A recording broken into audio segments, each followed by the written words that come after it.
Sound art is a product that is a speaker and it's art. We combine it together and we call it sound art. What makes it so unique that any picture can be your speaker? Sound art gives you the high quality sound without the ugly speaker. This isn't a picture with a speaker, the picture is the speaker. Just imagine your wedding picture uploaded onto a canvas and now it's speaking 10,000 tunes. I mean, it's a very cool concept. What we like so much about it that you can take anything that means something very special to you, upload it on the canvas, have it hanging up in your room, your balcony, wherever you want to put it, and now it's a speaker. I mean, how cool is that? It's something that we have that and no one has. No one has this product. It's just a great gift to give anybody. It's just a neat concept. Around here we say, art never sounded so good.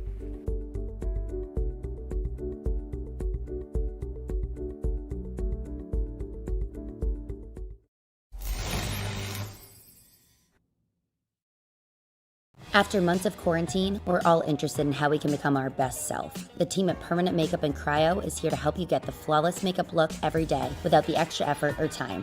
When it comes to your appearance, you deserve the best care that money can buy.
After months of quarantine, we're all interested in how we can become our best self. The team at Permanent Makeup and Cryo is here to help you get the flawless makeup look every day without the extra effort or time.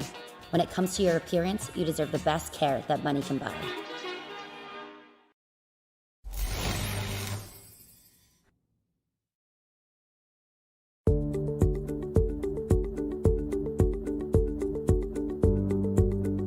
Sound art is a product that is a speaker and it's art. We combine it together and we call it sound art.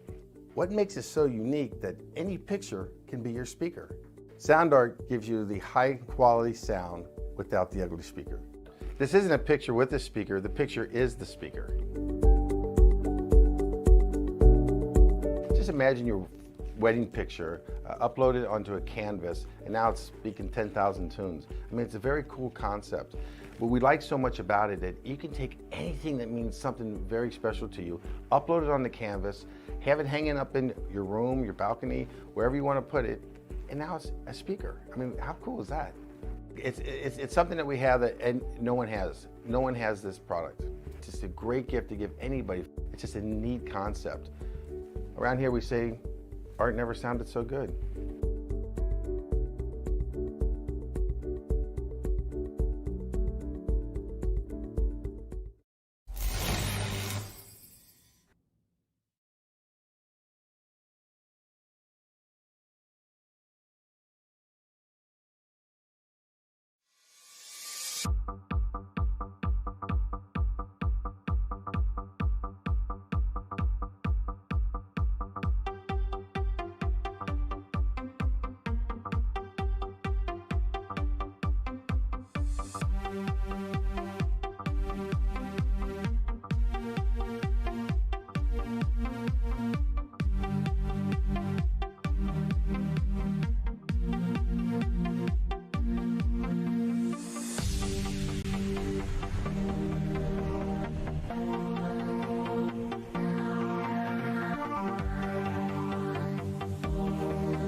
When thinking of Canadian motorsport, the outside world usually thinks of Circuit Gilles, Villeneuve, and Montreal and its history with NASCAR, F1, and more.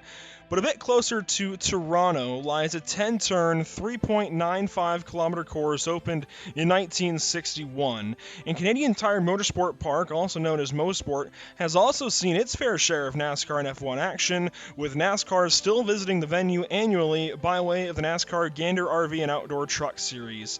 Chris Walsh has shown his strength all season long, but this Operation eMotorsport iRacing League field of drivers has shown that he does in fact have weaknesses, beating him for overall and class victories each of the last two races at Indianapolis and Charlotte.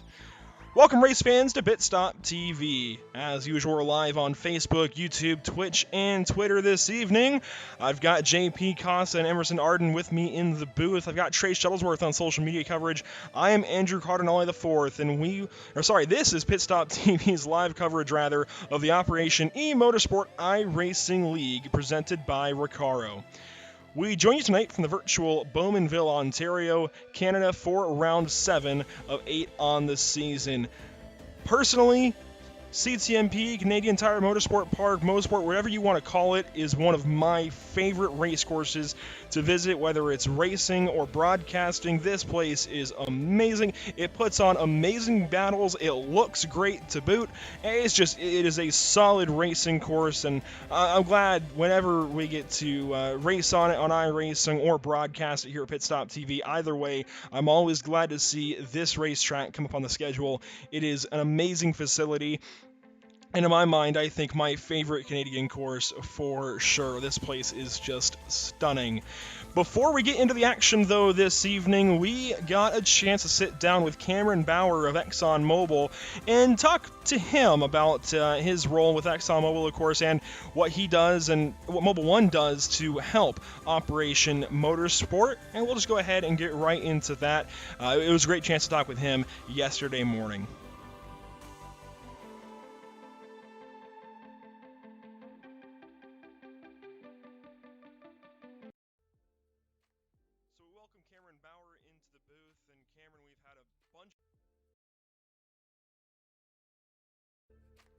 So we welcome Cameron Bauer into the booth, and Cameron, we've had a bunch of guests so far this season as we go into race number 7 of the Operation eMotorsport season here on iRacing.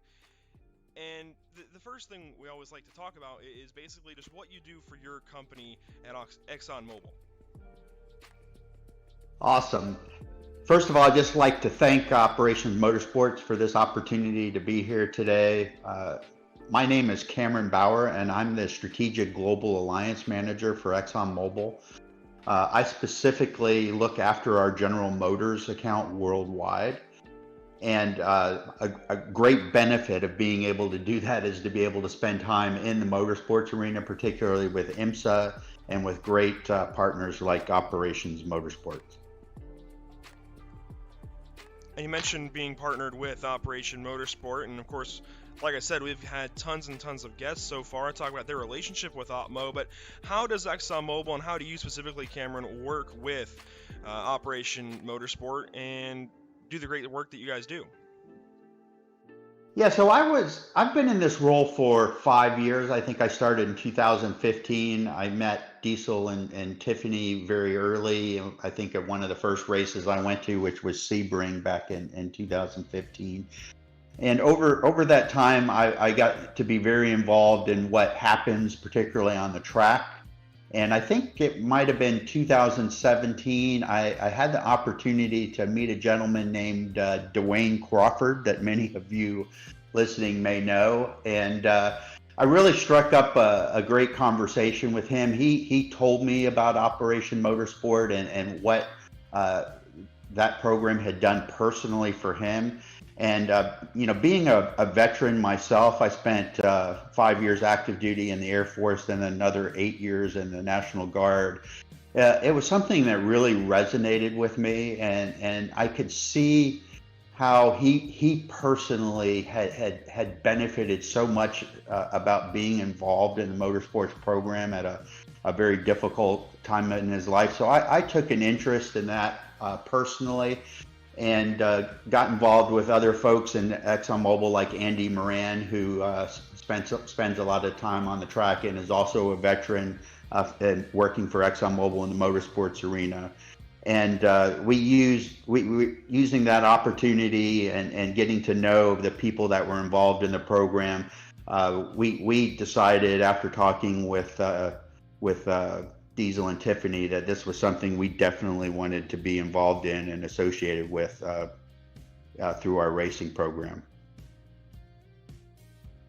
And so as we navigate a year like 2020 and just trying to put people at the racetrack and help them really find their way, I suppose, with Operation Motorsport, bringing veterans in and helping them find careers in motorsports and such, what are you guys doing, I guess, specifically to help Operation Motorsport? What role do you guys play, and how does that translate as well to the Operation eMotorsport side of things?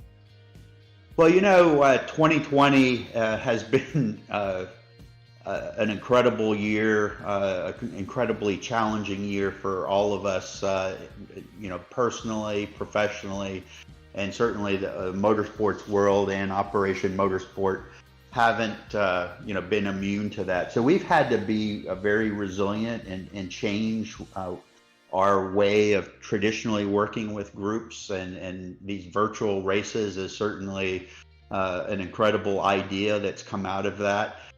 We, as you know, at the track are very involved in participating with various organizations and mostly fans directly and face-to-face. So, what we've tried to do is recreate that to the greatest extent possible through providing the typical swag and branded merchandise and prizes that we've used to associate with these face-to-face encounters. Now trying to do that in the virtual world with Operation Motorsport. I think we've got some interesting prizes lined up. Every year we donate an oil drop award, which have become quite popular in the racing enthusiast community, and we donate one of those to Operation Motorsport. They'll be getting their 2020 version, which I think is the best one yet, here pretty soon. And so what are these guys racing for then? Of course, we've been mentioning recently that Mobile One is giving away that swag as prizes some of these Operation eMotorsport drivers. What are those guys racing for from Mobile One?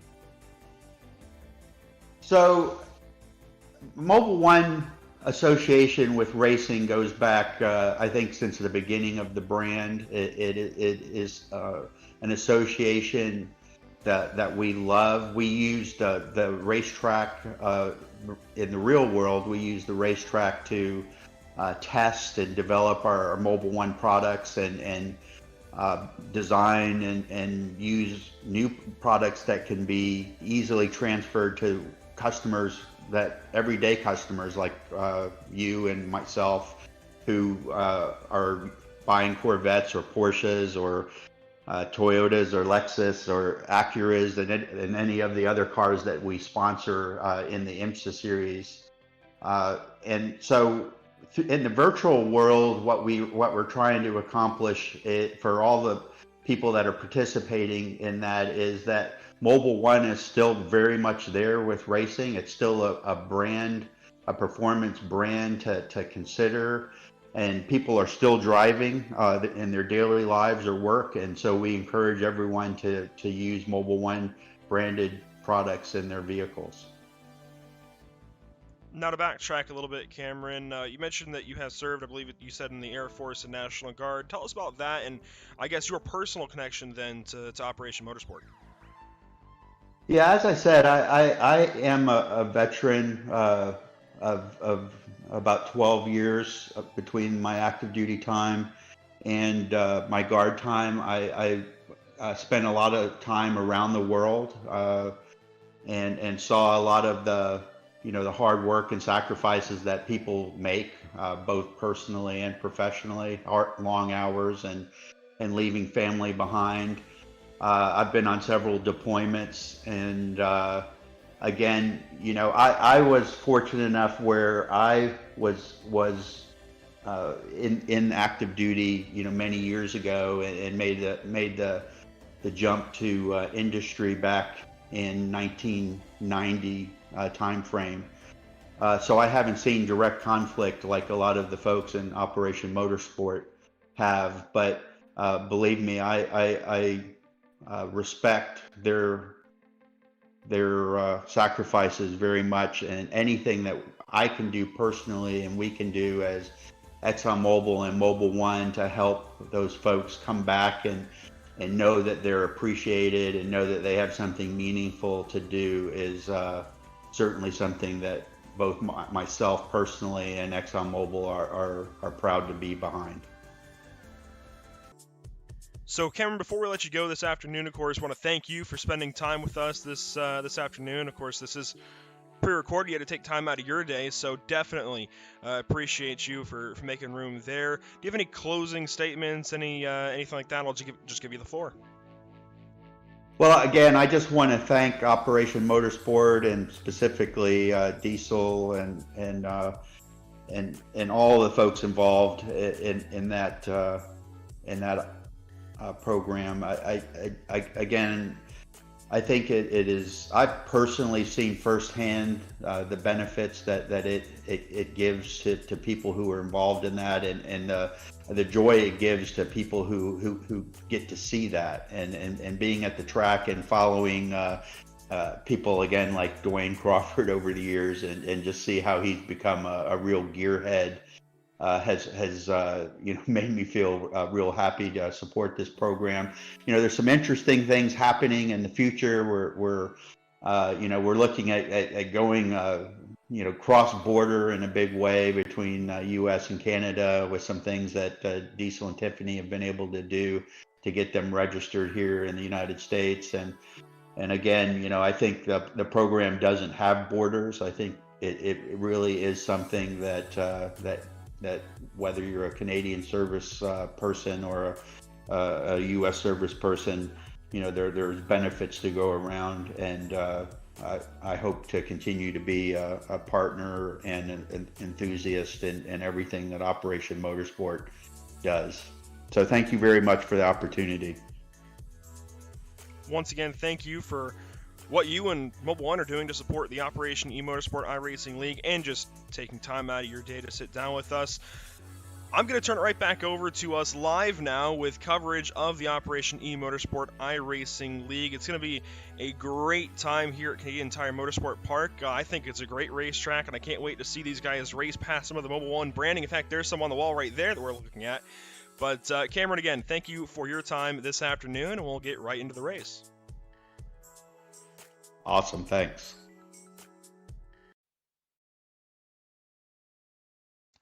And we welcome you all back to now live coverage at Canadian Tire Motorsport Park. Again, want to thank Cameron Bauer from ExxonMobil for his time yesterday. Got to talk to him, and again, as you just heard about his time both serving in the military and just working with OpMo. Now, as we get ready to get into race 7 on the season here, of course, there's a lot of talking points, and immediately we've got to look towards the point standings. Guys, we've had a very interesting trip to this point in time. Chris Walsh, though, has just taken off with things since week 1. Of course, he hasn't always had a whole lot of competition in that pro class, but suddenly he might have competition for pro wins in David Levine, despite the nearly 200-point gap back to the driver of the 259. Over in the beneficiary class, though, JP, you see there's been a change for the points lead. Adam Poppenhaus lost it at Charlotte last time out. Hunter Reeve taking that points lead with his now 4 class wins. I actually was not aware that he had 4. I thought it was evening up to go 3-3. I was very surprised to see him with 4 wins. Dustin Burkhalter continues his tear in the open category, though. Very interesting to see the way these points are shaping up with 2 races left.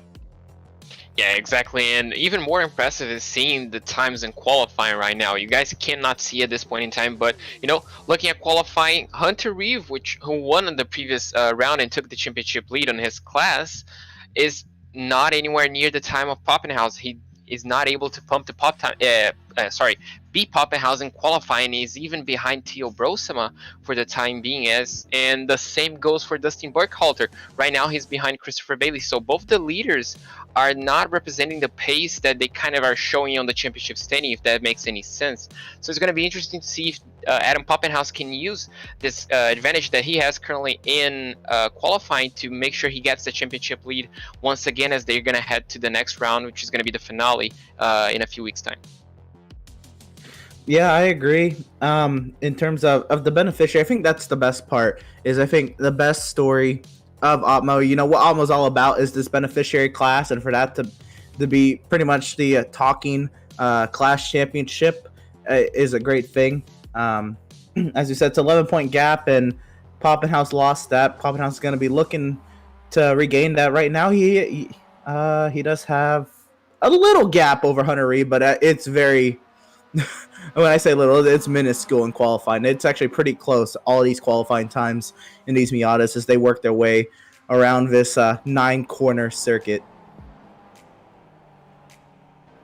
And like I said at the top of the show, Mosport is definitely a very fun racetrack to drive. I think one of the top, if not the top circuit in the country of Canada. I love this place. I'm very glad to see some Miatas rip around here for an hour's time, including, well, I guess not including actually, this little bit of extra time here in qualifying. These guys are all obviously racing for some bragging rights, some points, but also some swag. They got some swag at Indianapolis for Mobile One. We also saw these guys, we will see these guys get a little bit of swag in the form of trophies here soon, guys. These are the trophies that the top 3 drivers in, I believe, each class will receive. I mean, this is really cool stuff. At least, to my knowledge, it's all 3 classes. That may not be the case, but regardless, for anybody to get these trophies is really, really cool. These are, as you can see on your screen, presented by RECARO, and again, just really, really cool looking trophies. So cool, again, to be a part of a series like this, the Operation eMotorsport iRacing League, presented by RECARO, also with help from RECARO and Mobile One. You see some cars battling things out here in qualifying. Before we get too much further into qualifying, though, of course, we want to talk about our partners here with the Operation eMotorsport iRacing League. I mentioned that it's presented by RECARO, and whether it's on the track or iRacing, RECARO Automotive is all about making driving feel safer, more comfortable, and more controlled. A driving experience that you can really feel. Redcom, of course, Redcom products rather helps protect lives. Redcom products are installed in the highest level of government, and some of the most important conversations in the world are held on Redcom equipment. We got to talk to Dina, the CEO at Redcom, a couple of weeks ago at Charlotte. That was a very enlightening conversation as well before that race. And of course, since day one, Mobil 1 Advanced Synthetic Motor Oils have been a part of every Corvette racing win. That tradition continues with the new mid-engine Corvette C8R.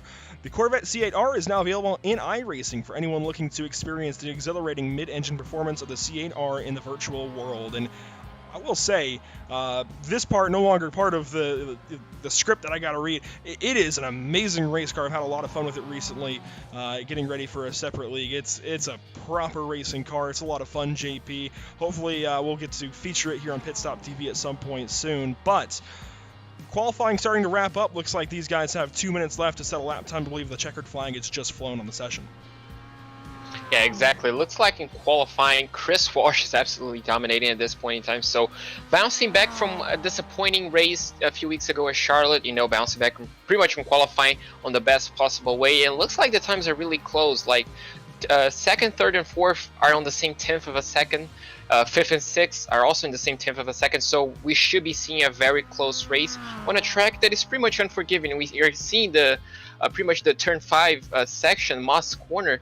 This section of the racetrack is just absolutely unforgivable. If you make a small mistake on the braking, you're going to go off into the grass and may end up hitting the wall with the new damage mod on the Miatas. That can really cost you as you head into the Mario Andretti backstretch. So it's going to be really close and really interesting to see the battles all throughout the field on tonight's race.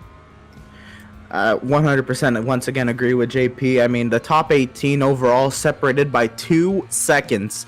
And so that means there's going to be a lot of interclass battle as well. Obviously, Chris Walsh at the top of the qualifying charts. But from then on back, it is going to be very, very interesting to see how they intermix. Of course, same cars, but different classifications between each driver. It's going to put on a great show. We're riding on board here with David Levine for the back end of qualifying. He's the last car on the racetrack, actually, but he is going to pull it behind the wall and end his qualifying run. Definitely an exciting 15 minutes of qualifying there. We'll see how it all wraps up momentarily. Guys, I'm just so excited to be here and get a chance once more to talk about some of these Opmo guys. They have put on a heck of a season so far. We have a guest in the booth here in the next little while. He'll be joining us during part of the race. We'll get some more on that here shortly. We want to mention, though, that Tucson Sound Art is a great partner of Pit Stop TV, and you provide the image you want, and they'll custom create a beautiful framed, high-quality canvas with a built-in Bluetooth speaker. With Sound Art, you get the best of both worlds. Visit TucsonSoundArt.com and use the code PitStopTV at checkout for additional information. For 10% off. I started going back to the screen that I'm reading off of. You can use code PitStopTV for 10% off your order. You can go to TucsonSoundArt.com for additional info. There we go. I'll figure it out one of these days. We also want to thank, of course, Permanent Makeup and Cryo in Maine and Whiplash Media. And we'll get right down into the grid as well. JP, go ahead and roll through our top 10. So starting on pole and over nearly a second, 0.8 of a second clear of second place is our pro driver Chris Walsh, absolutely dominating his class. In second place, right alongside him, Shane Hunter getting pole position essentially for the open class. In third place, Christopher Bailey, starting on P3. David Levine, the another pro driver, starting P4. In fifth place, we have Dustin Burkhalter, which with a disappointing qualifying session on practice, he would have the second place qualifying grid, but unfortunately it's only P5 for him, so it's a driver to look out for. Sixth place, Jacob Williams. Theo Brosum of our pole position for the beneficiary class is going to start on P7. Brian Burkhardt on P8. Jason Leach starting P9, and right alongside him, Hunter Reed starting on 10th. We fall back to row number 6, and we'll find the 07 of John Winker in the beneficiary class, and alongside of him, the 17 of Callum Beldam, also a beneficiary. We fall back row number 7. We'll find Adam Poppenhouse, surprising that he's back here, also represented in the beneficiary class, and Glenn Gray in the open class will start P14. Row number 8, Tim Bernard in the beneficiary class, and Brock Hogan making his first start here for the Operation eMotorsports series. He'll be starting P16. Jay Gleason starting P17, and Sean Knight also making his first start on the season. He'll be starting P18. We fall back to the final row. We'll have Rick Hazlitt and Mark Bray. 20 cars in all. I think that's a pretty common number these days. It's hovered right around 20 cars all season long. You see them all gridded up here on the front stretch here at Canadian Tire Motorsport Park, and they'll roll off. There they go, and we'll get this show on the road here shortly. I think it's all just about what we've seen all season long with Chris Walsh leading the way, but like I said at the top of the show, he has been shown to be beaten, beatable, however you want to put it. You can beat the number 28. That's very, very important for these guys to remember. Even if he gets out to a big lead, he can make a mistake, or so just something can happen. We've seen it now happen 2 races in a row, so nothing is guaranteed at any point in time, especially a place like Mosport. There's a whole lot of areas where you can get a really big draft, especially down that Mario Andretti straightaway into turn number 8. There's a lot of places where you can make some passes, especially in a Miata. You can almost run 3 wide around this place. It's actually relatively wide. So there's a lot of places to try and make a pass, a lot of places to run side by side. I'm looking forward to an amazing event this evening, as per usual, with the Operation eMotorsport iRacing League. Again, these guys racing for more than just points, more than just bragging rights. Of course, we have beneficiaries in the field who are benefiting in some way from Operation Motorsport, be it coming back from serving overseas and just finding a new career within, a new career thanks to Operation Motorsport somewhere in the motorsports world, or maybe even using some kind of new opportunity as a form of rehabilitation to overcome an injury sustained abroad. It's absolutely, I think, one of the coolest organizations, if not the coolest organization that I've ever come in contact with personally. Operation Motorsport really is, it's a stand-up group. Everybody, I totally blanked there for a second, but Tiffany and Diesel Lauder, who run the program, they are amazing people. Jason Leach, who actually found us at Pit Stop TV, he's an amazing guy. Everybody I've met so far, stand-up people, quality people. Cannot wait to see what the future has in store. We have the iRacing. Remember, it's coming up on November 8th as well. That will be super important for everybody to tune into, and you can still enter as well. In fact, I think the field is a little bit light on entry, so by all means, if you want to run some GT4 cars around Sebring for a few hours, hit them up. You've got to go sign up for your chance to race in that event. We're coming through turns 9 and 10 now to take the green flag here momentarily. Chris Walsh back on pole like usual. He's going to take the green flag, and we are off and away at Canadian Tire Motorsport Park. It is race number 7 of 8. Exactly, and Shane Hunter already he was looking promising heading down to turn 1, but fortunately for Chris Walsh, turn 1 is on the inside of his line, so he can keep the position, as we already have some cars going off the track. I'm trying to find out who that was, but the battle for the lead, you can see they're going too wide between Christopher Bailey and David Levine. They're going too wide through turn 2, and looks like Christopher Bailey is going to go into the grass. He's going to lose the position to Dustin Burkhalter, who already makes a great start already up into P4, which is essential if he wants to win this race. And looks like Christopher Bailey is once again losing few spots. He lost now to Jacob Williams, but looks like he's going to be settling down for P6 at this moment in time as they're heading into Moss Corner. This is going to be the action spot on the track. We've seen so many passes, clean or not so clean, in this corner across many racing series, and they all get through here nice and clean on the opening lap. That was Brian Burkhart, the first driver to go off track there off of the exit of turn number 1. And everybody kind of single file here down to Mario Andretti straight away as they head down to the S's. It's going to be setting up for another prime passing opportunity. We'll see a lot of action down here at the bottom of the hill in turn 8.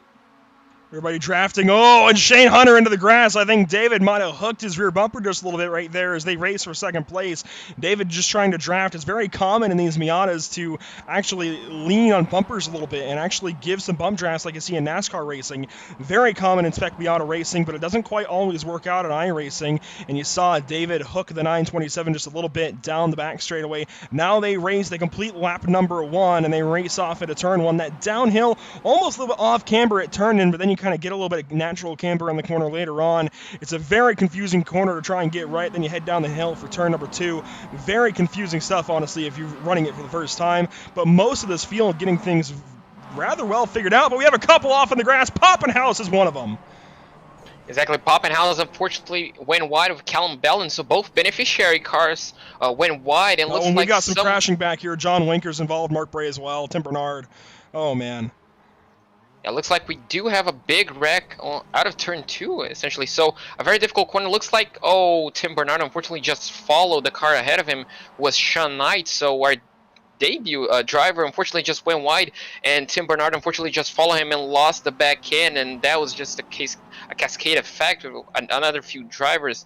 But unfortunately, luckily for them, doesn't look like they have a lot of damage on those Miatas. I'm pretty sure they do have a fast repair, so at least that's not the end of the race for them. But it looks like the battle for the lead is very much on still.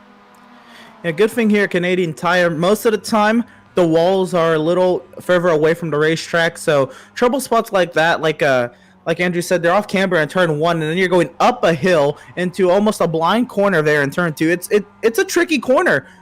And, I mean, when you get down there, it was the first time at race pace. You got to think they're still maybe getting up to speed the first time to hit there. So this is the second lap round. They were hitting it first time at race pace and in traffic. And I can see how that could be a trouble spot along with slipstream and all that jazz. And it really just caught a few drivers out, whether you went wide or you spun to the inside. It's tough. Yeah, Canadian Tire is very, very, very fast. It's a tough place to get right, and if you're just a little bit off the racing line, sometimes that is going to spell disaster for you and your race, because that means you're off in the grass, off in a curb, or what have you. And when you're traveling so quickly to a place like this, relative to whatever car you're driving, you get in the grass, and it's going to be a bad time. There's some battling back here. Hunter Reeve is holding off Theo Brolsma. This is for the beneficiary lead.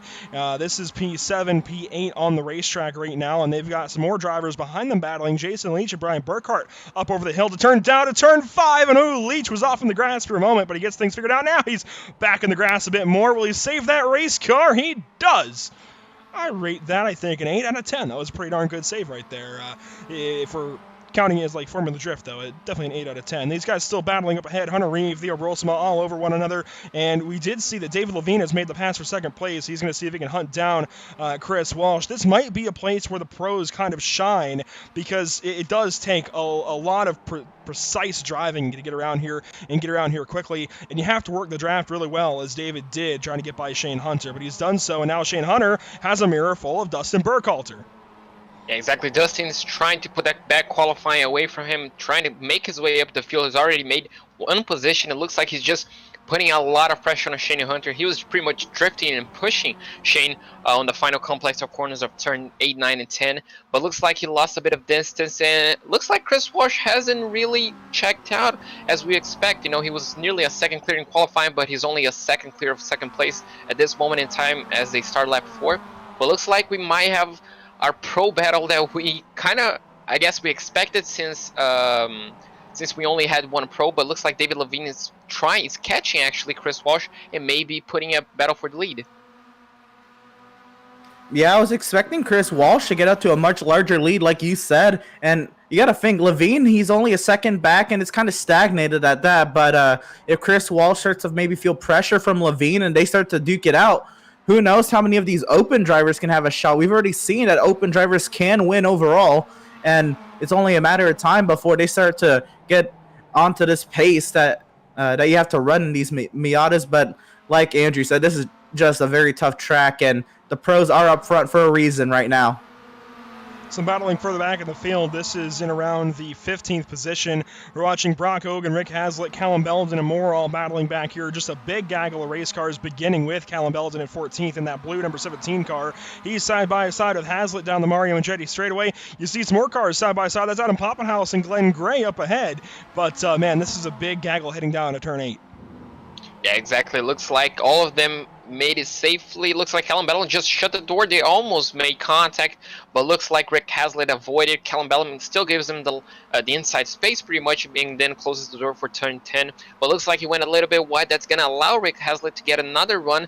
He might be looking down the inside of turn 1. He does not at the time being. It's only lap 5. So looks like we're going to have battles all throughout the field. We're not seeing anybody really pulling away. We're seeing the group of cars that we kind of expect from this league. And that just puts, as you can see, Rick Hazlitt puts the nose on the inside but doesn't really commit to it, as it's a really tricky overtaking opportunity as he's tried to line himself up, for turns 4 and 5.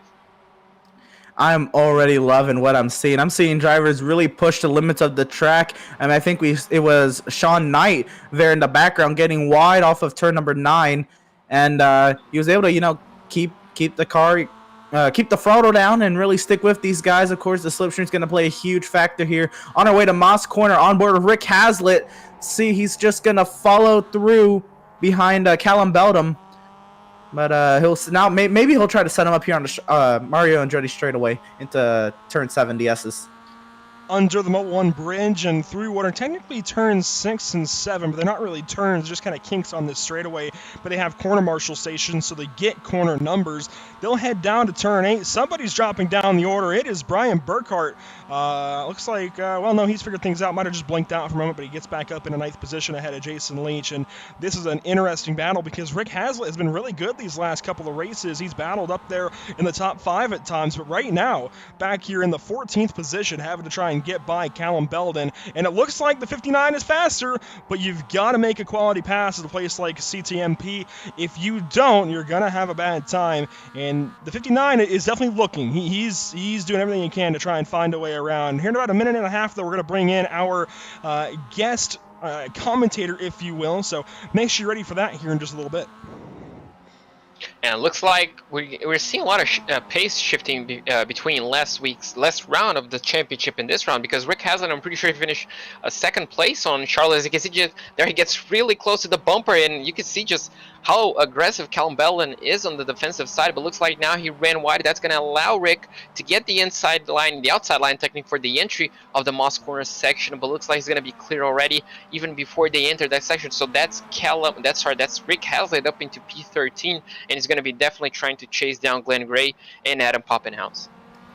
Yeah, they're inverse of the order they came up the hill to Moss Corner the lap before, and now look for Brock Hogan to maybe have a go at Callum Beldam as they work their way down to Mario Andretti straightaway once again. Slipstreaming, the big factor here, it plays a huge role, and we'll see Hazlitt maybe closest gap to Glenn Gray. He is kind of on the edge of that slipstream range, and we'll see. We'll be watching that gap to see if this battle turns into anything bigger. But that would be a battle for the 12th position should Glenn Gray get involved.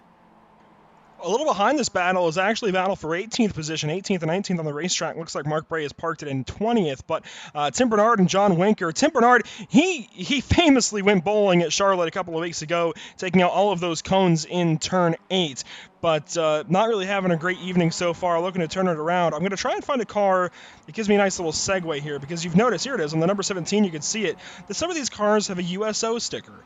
And, actually, as there is an off here for Brian Burkhart, it looks like he's nosed it into the fence. We'll get a replay on this before we go any further. But you notice there's a lot of USO stickers on some of these race cars, and obviously a very veteran-oriented league here for the Operation eMotorsport iRacing League, presented by RECARO. But let's talk to somebody from the USO. Let's bring him in and see what he does with Operation Motorsport and USO. Ray, it's been a long time coming. I know you had to wait there for a little bit in our buffer room, but Ray Whitaker, welcome to the broadcast booth. Thank you for waiting patiently as these guys got underway here at Canadian Tire. What are you liking so far that you've seen out here? Well, just really all of it. I appreciate you guys allowing me to come, and seems like every bit that every time that you guys are racing, I'm here for some reason. I just like watching them knock each other all over the track. Hey, well, it's a lot of fun a lot of these times to see these guys really go at it. In fact, we got a battle up ahead right here that is Glenn Gray and Rick Hazlitt. But go ahead and, firstly, Ray, just tell us about what you do with the USO. Yeah, so easy. So I'm the director of operations for the Southeast region. So my responsibilities are programs and services and all of the facilities that we have inside of the Southeast. So there's about 49 facilities, 10 states total that I'm responsible for. And I maybe should ask you this one first. For some viewers out there that might not know what the USO is, I mean, I know we have a Brazilian commentator, JP might not know yet, and it would be totally reasonable. Tell us what the USO is and does. Yeah, absolutely. So the USO started in 1941. Most folks probably know it from Bob Hope, right? So it's very much focused on entertainment for service members and their families. Over time, now obviously we're in a new world. But our main mission in life is to support active duty National Guard reserves and their families from the time that they enter service, at the military entry processing locations, all the way through until they transition out of the military. And then, of course, we link them up with great organizations like Operation Motorsport. So, Ray, tell us about what brought the USO and Operation Motorsport together. I mean, obviously dealing with veterans in that sense, but just tell us about what the USO, I guess how you guys got connected and what the USO does for OPMO. Yeah, so I was actually we have a program called the Pathfinder program, and I was a site manager for USO of North Carolina. At the same time, Operation Motorsport had been doing this great work with veterans, kind of focused on bringing veterans into the race space, and introducing them to this kind of what we're watching here, but really in person versus the virtual because of COVID. So we had an opportunity to go to VIR, and we brought I think 4 veterans with us, or service members that were actually transitioning out of service, because that's kind of what the Pathfinder program does. Focuses on that transition for a service member or a spouse as they're leaving, to kind of connect them to the right resources. And we had 4 service members that absolutely loved racing, everything about it, and it was just a great connection. And some of them are actually still supporting the organization now, and they're with some of the teams. So it's good to see the evolution of this thing continue. Speaking of the evolution of this partnership, how about the evolution of this race? We just saw a very important pass on the racetrack as Dustin Burkhalter kind of stuck it to Shane Hunter, and he went up the inside down through turn number 2. An interesting place to pass your JP, but if you get it done right, it's actually quite... it pays off. That's what I'm trying to say. And now, actually, we see it side by side into turn 8 with Burkhalter and Bailey. Yeah, exactly. If you make it stick on turn 2, you're gonna have a great setup up until turn 5, until the back stretch. But looks like Dustin Burkhalter is now under a lot of pressure from everybody, pretty much. Christopher Bailey just made a move on him, and Jacob Williams nearly went by him as well. So it looks like Dustin, after getting left by Shane Hunter, unfortunately drops again down to P4. But he looks like he has the pace to maybe challenge David Levine for second, and who knows, maybe Chris Walsh for the lead later on in the race. Yeah, David Levine opening up a little bit of a gap now that these open drivers start to do battle here, but Burkhalter, I'm sure, is not any less motivated to get around Christopher Bailey here to get back onto the podium overall. He continues to work his way through turn 4. This has just been an amazing train we've been able to watch during the interview with Ray Whitaker here as well. It's just been a great battle, something to really keep our eye on. 5 cars really putting it all on the line here for second position, but David Levine wants to make that contact! Car curb hopping, that's Burkhalter. Holds on to it coming through Moss corner. He'll lose a couple more spots, but what a save from Burkhalter. And that's an easy mistake to make. It's a very deceiving braking zone, and you can really go very deep into that corner without even feeling like it. He gets into the back of Christopher Bailey. Thankfully, through all the contact, Bailey hangs on to the race car, keeps things clean and green for this bunch of open drivers. 4 all nose to tail as well. So they're all in the same class, and they're all racing one another very aggressively right now, as well, we saw that contact into Moss corner. Burkhalter now all over the back end of Williams. They create some space at a turn 8, and they'll get through just fine. There's some other battling on the racetrack as well. Theo Brolsma trying to fight with Hunter Reeve. This is for the lead in the beneficiary category. These guys still going at it. And this is, I think, the best race we've seen so far from Theo. Exactly, and this is a very important race from not only for Hunter, but for Theo and Adam Poppenhaus as well, because, this is the second to last round. These guys have to make sure they get a good result. Hunter, if he wins, he's going to extend the championship lead over Poppenhaus, who is currently 3rd in the beneficiary class, and Theo Brosma obviously has to beat them both if he wants a shot at that title. So this is really important. This result could really shape the championship as we come to the final round in a few weeks' time at Laguna Seca. Yeah, I'm really interested to see with these two battling so close, if they're going to try to undercut one another, or if they're just going to pit with one another.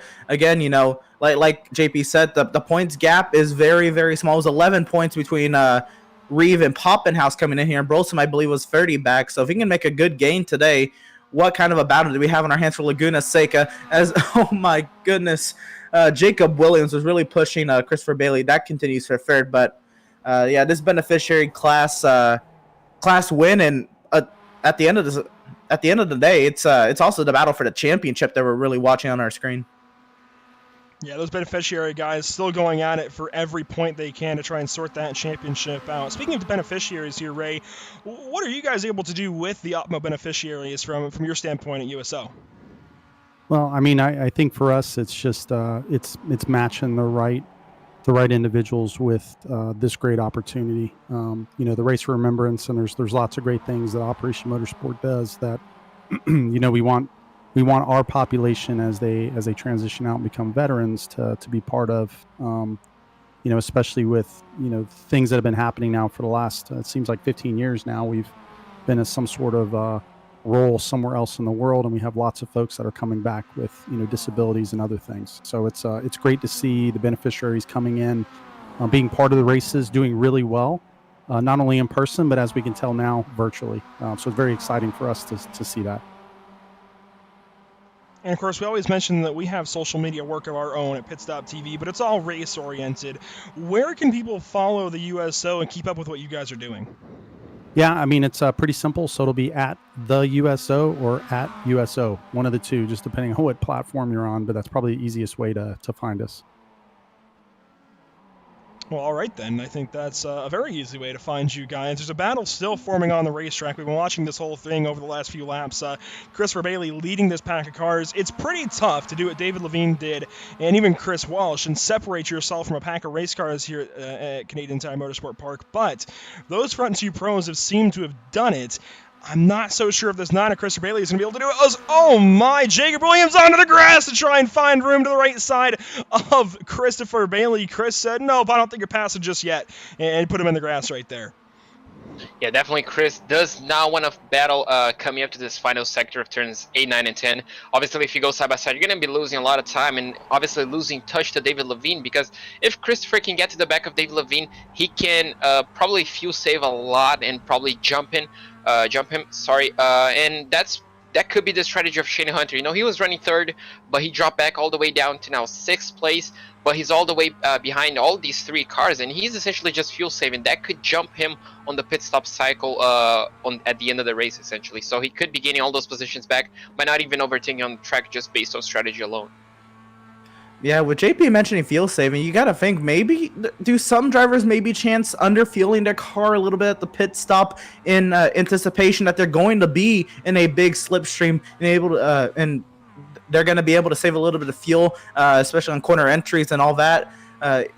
It'll be interesting to see if this order shakes up with pit stops, also with when they pit as well.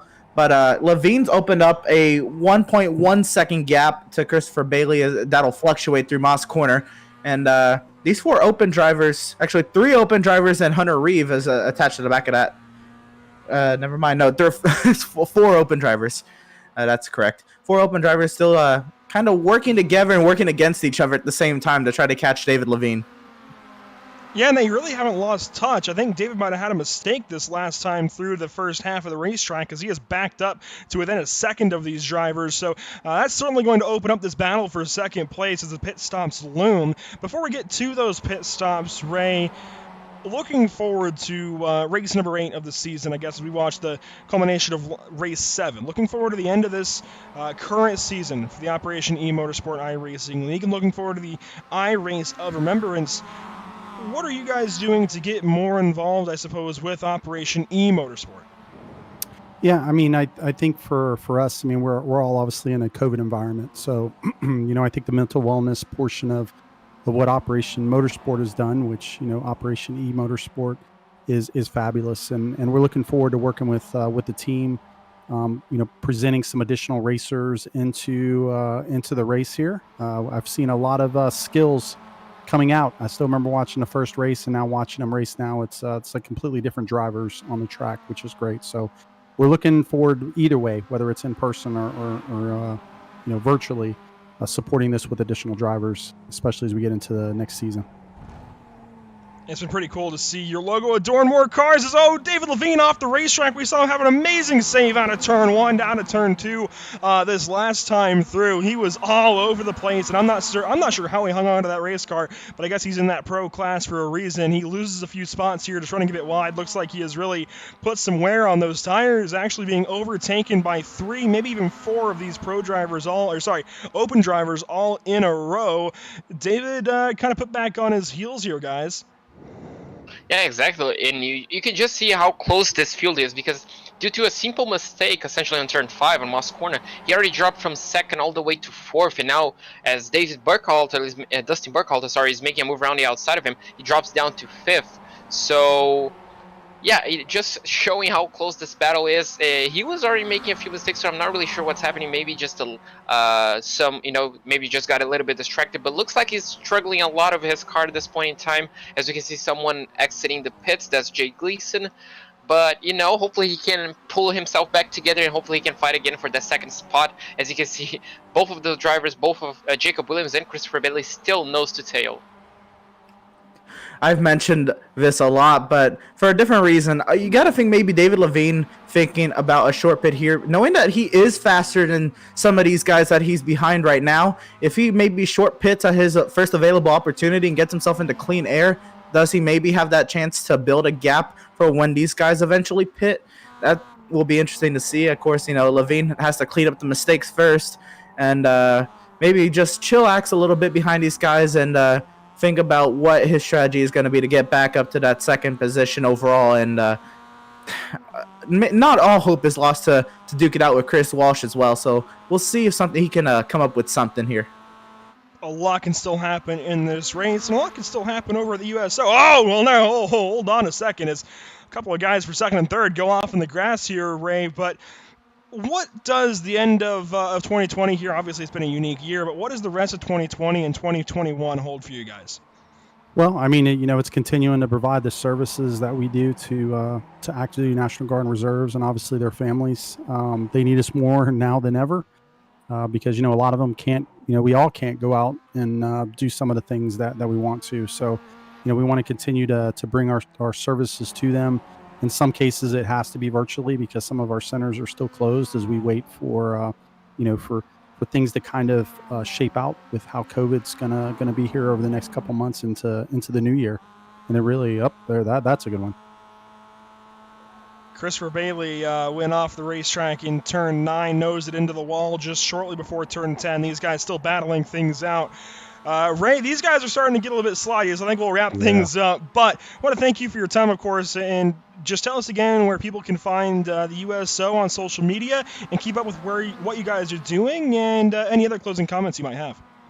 Yeah, no, I mean, if we're looking forward to the future here with Operation eMotorsport being involved. For anybody that wants to connect with us, it's social media in general. You can find us on Twitter, Facebook, Instagram, and all the others, and it'll be at the USO or at USO, one of the two, depending on the platform you're at. And I truly appreciate all the hard work that your entire crew does here.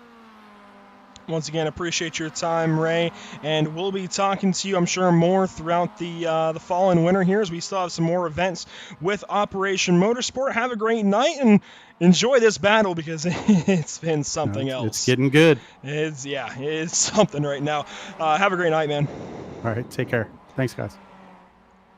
And that was Ray Whitaker, and again, appreciate the time, him sitting down with us through that bit of racing. We saw an incident out of Turn 5 with David Levine and Jacob Williams. David Levine coming out on the better end of things, and I think it was just racing, honestly. Yeah, exactly. David Levine just took the racing line. I don't think he expected. A car on his inside, essentially. But they just door banged. Looks like not a single car took damage, and unfortunately for Jacob Williams, he ended up losing control because he was on the grass. But luckily for him, no damage. He didn't hit the walls. He unfortunately just lost time. But judging by his pace, he clearly has enough pace on his car and on himself to catch up to the back of those three, especially if they keep battling side by side through the corners. Yeah, Jacob Williams and Christopher Bailey, both of them had incidents. They're back in 5th and 6th. They're still ahead of Hunter Reeve. So they hold 5th and 6th overall, and 3rd and 4th in class. And you have to think Yeah, and you've actually been seeing the intensity is building as we get closer and closer to pit stops, pit cycles, and you can really see that by looking at some of these fast drivers on corner exit. At the beginning of the race, you saw them dip those outside tires off in the grass a little bit. Now you're starting to see half of the car, most of the car going wide on corner exits. There's a side-by-side battle. This is Burkhalter on Levine, down the hill to turn number 8 into the S's. Side by side into turn 8. Burkhalter with the advantage at turn in, but Levine takes that inside line and does something with it. He's going to clear the number 33 by turn in for turn 9, but he can't quite get down to the apex. Burkhalter looked like he wanted to go up the inside, couldn't do anything with it, obviously, and well, he'll fall back in behind the 259. These guys duking things out. This has been great racing to watch. You have some other battles in the top 10. Hunter Reeve, Theo Brosma still all over one another as they near the pit stop cycle. Some other guys that are racing close together. We talked about John Winker and Tim Bernard earlier on. They were battling for 18th. Now they're battling for 13th and 14th. Most of those spots, of course, were gained through pit stops, but I think they'll be able to stay ahead of some of those guys. Some long pit stops for some of those drivers, I think, prompted by some incidents. So some opportunity for these guys to move up the field, and they did get by Brock Hogan, it looks like, all on their own. The newcomer not having a great night. Sean Knight as well, kind of having a rough introduction here to the Operation eMotorsport iRacing League, presented by RECARO, but still a lot of racing to go as these guys battle things out up front. Want to remind you, of course, that RECARO, of course, has been a wonderful partner of the Operation eMotorsport iRacing League, and RECARO Automotive puts people first every time. Looks like Sean Knight, as you just mentioned, obviously a new driver. Unfortunately, he just got lost. I'm pretty sure in the exit of turn 3 on the entry to 4. Just behind the complex of turn 5. So that's unfortunately for him, a few mistakes. Luckily, no damage, but as you can see on your screen, the battle for second place is still very heated. Dustin Burkhalter looks like he's just saving fuel at this point in time. He's not committed to a move on David Levine. David Levine actually made a move, I'm pretty sure, around the outside of this corner, but unfortunately Dustin couldn't replicate that on the previous lap, so it looks like he's just sitting back, and you can just see how sideways these cars do get when they go through the S's. But you can see that David Levine just missing the apex on turn 10. That's going to leave him vulnerable. If Dustin wants to go for a move down into turn 1, he doesn't. So it looks like the strategy game might be evolving for these guys, might be coming on to Dustin's head. Obviously, Shane Hunter, I'm pretty sure he's been on that strategy since the beginning of the race. But, you know, Dustin, obviously, if David Levine makes another mistake, he's going to be there to pounce it and to take second place. But it looks like for now, he's just comfortable saving fuel. It's very admirable what Dustin Burkhalter's been able to do this season and really stick it to some of these pro drivers where, one, he's able to pressure them, but two, have the pace to continue to pressure these drivers. So they go side by side out of 4 on our way. Out of 3, now in 4, coming up down the hill to Moss Corner. Well, down then up the hill, single file. Burkhalter clears Levine into Moss Corner. Oh, a little bit of a wheel hop or a lockup under braking uphill. Very, very hard braking zone because you want to take it as deep as you can. And he maybe tried to take it a little deeper. Nothing. No harm, no foul. David Levine. Now he'll try to maybe shoot back to this 2 drivers left, and that's exactly what he's going to do on the way down to the S's. We eclipse halfway in this race, so 30 minutes done, 30 minutes to go as these guys fight side by side for P2 down into turn number 8 once more. There's switching roles. This time Levine around, actually no, that's about the way they were the first time, I believe. And, Levine's going to hang on to that spot. We're waiting for these guys to peel down the pit lane at any point now because they are halfway, so even if they take tires, and there's Jacob Williams. He's going to be the first one out of the pit lane. He, at least of the leaders, he is going to come in, and I imagine these guys are going to want 4 fresh tires with the way they've been racing. Yeah, exactly. This track is a track where you can make moves, as David Levine showed us on the on the entry of turn 8. He just made a move around the outside. Beautiful move. So definitely you do want to be taking tires, especially on these fast corners. You do want to be on a fresh set of rubber so you can get the optimal speed, because if you're on old tires and the guy behind you is on new tires, you're definitely not going to have a chance to hold the track position. But, you know, it's going to be interesting to see when these guys are going to be coming onto the pits and seeing how much fuel has Shane Hunter saved, if he's going to be able to jump both of these guys and maybe close the gap down to Chris Walsh. Yeah, Jacob Williams had pace. He was, of course, fending off David Levine up until the incident here in Moss Corner. So that is a pretty high caliber driver in this battle to really drag some of these drivers in and not let him get as much of an advantage as he'd like. But Whoa, Brock Hogan turned around in turn 5, and he is still looking backwards at the field, reversing out of the way. Actually, a pretty quality move there to try and back up. There wasn't much else he could do. He gets turned around down here in turn 5. Again, just really tricky, really deceiving braking zone. He just gets a little too far wide at the center of the corner, goes up onto those rumble strips, Emerson, but man, it's so easy to do. Yeah, again, uphill braking zone. You want to take as much speed as you can into the corner, while still making the corner. And here comes actually Levine, and Christopher Bailey is in as well. That's Shane Hunter in, my bad. Yeah, they're going to be coming in nose to tail. That leaves Dustin Burkhalter. Chris Walsh is in as well. So Dustin Burkhalter takes over the overall lead for now, but both the pro drivers in, Shane Hunter in as well. Chris Bailey stays out. Shane Hunter down the pit lane with these guys. Looks like Theo Brolsma also in the pit lane. So 4 drivers this lap, and we might have some more. But Theo then going to get the undercut on Hunter Reeve. We also have, it looks like, Rick Hazlitt down the pit lane. So now 5 drivers all in at once. Might even have Adam Poppenhaus possibly. No, he's going to stay on the racetrack. So Theo and more are going to try and get back onto the racetrack here. You mentioned Dustin Burkhalter taking the race lead for now here. JP, I'd imagine he comes in this lap, though. Yeah, exactly. Looks like that extra lap of fuel might be down to fuel saving. We're not really sure at this point in time because Hunter Reeve was on clear air the whole time and he's still out there on the racetrack as Theo came into the pits. So maybe 1 or 2 extra laps for these guys. Obviously, you kind of do want to go as long as you can on the fuel tank, but obviously you do have to take in consideration that the guys behind you are going to be on fresh set of tires. So it's obviously a high risk, high reward kind of game because if you do get ahead, obviously you have track position, you can kind of defend yourself. But if you don't, you're going to have to make some work as we do have someone on the grass. I'm not really sure who that was. Looks like David Levine was onto the grass. If he was, that's unfortunate. That's another mistake that might cost him later on in the race. I mean, I have to give it to David Levine. He has been absolutely pushing the limit of that Miata. And whoa, Burkhalter coming into pit entry very, very hot. He makes it in, but wow, that pit entry, that looked sweet. And David Levine, a lot of trouble right here. He had a 10-second longer pit stop than Shane Hunter. I wonder what the holdup was there. I'd imagine some extra fuel as opposed to what Shane took. So a very long pit stop for David Levine. Well, it might even just be that Shane Hunter maybe underfueled the car, but he lost a lot of time at first with the 927 and then had that big off in turn 2. So David is well down the running order compared to where he was now. Looks like he'll cycle into about 4th position, but he was racing really for 2nd, and that's going to hurt the race for the number 259. And these guys might still cycle in between he and Chris Walsh to move him back even further. We do have Hunter Reeve down the pit lane. We saw Dustin Burkhalter as well. Dustin going to exit the pit lane now. We'll see where he cycles out. Chris Walsh got by. There is Shane Hunter right behind him. So yeah, looks like Chris got ahead of Shane Hunter. Actually didn't save a lot of fuel, or maybe he just overfueled the car a little bit. That's unfortunate for him, or maybe, we don't know, maybe Dustin Burkhalter underfueled his car, hoping to get back on traffic to save a little bit of extra fuel. We're not really sure.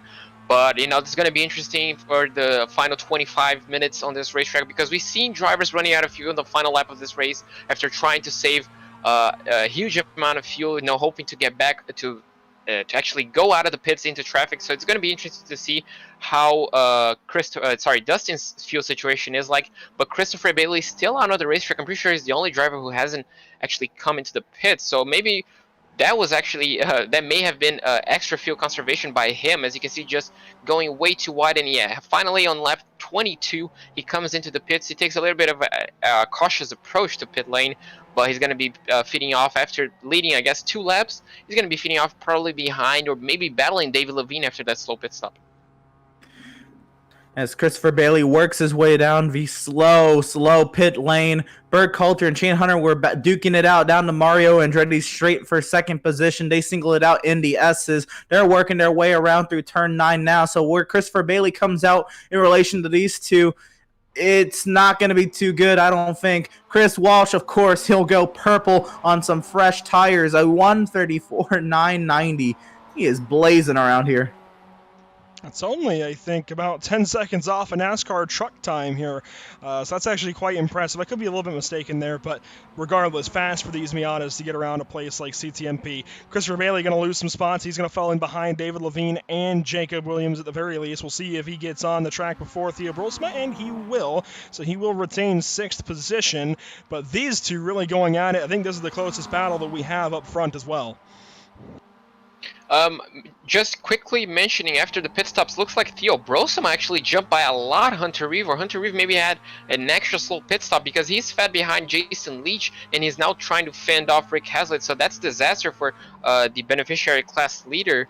But you know, we're gonna have to wait and see if both of those guys under fuel. Looks like he may have made a mistake, and it looks like he's now going to be coming under pressure from sorry, that's Rick Hazlitt. Yeah, Rick Hazlitt does make a move around the outside of turn 4.